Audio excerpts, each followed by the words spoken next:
हे 2023 चा आहे DNER एक्झामचा प्रश्न आहे. हे बॉड मासवर प्रश्न आहे की तुम्ही कंसाचे भागुव्यव मराठीतून आपण म्हणतो की नाही त्याच्यावरचा हा प्रश्न आहे.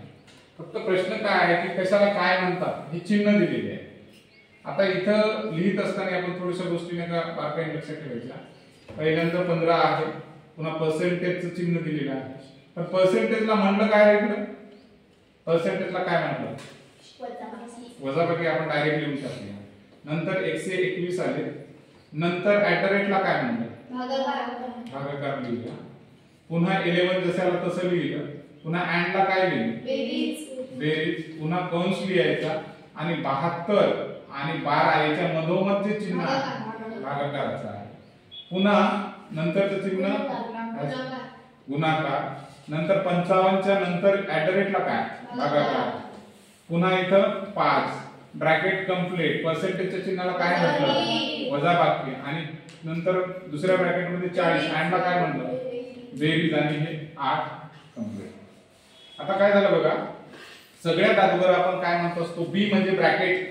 तर अगोदर आपण ब्रॅकेटचा विचार करूया सगळ्यात. ठीक आहे. 15 वजा 121 भागिले 11 अधिक 12 सकम 72 म्हणजे 6 आहे.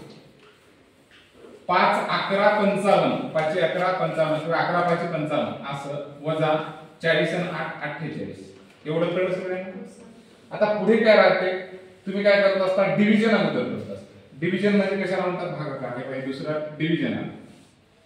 ठीक आहे. आता 15 वजा 11 1 11 11 1 11 म्हणजे 11 11 121 अधिक 6 गुणिले 11 वजा 48. ठीक आहे. आता काय करत असतो आपण मल्टिप्लिकेशन अगोदर करतो. हे बघा इथे मल्टिप्लिकेशन 15 वजा 11 अधिक sin 11 66 वजा 48. आता काय करायचंय तुम्ही 15 मधून 11 गेले किती राहिले बघा, किती राहिले 4. आणि 66 मधून 48 गेले, 16 तून 8 गेले 8 राहिले. इथं 1 म्हणजे 5 झाले. 6 तून 5 गेले 1 राहिले. आणि 4 आणि 18 मधून किती झाले 22 झाले. म्हणजे आपला आन्सर काय झाला 22. लक्षात आलं सर्वांना.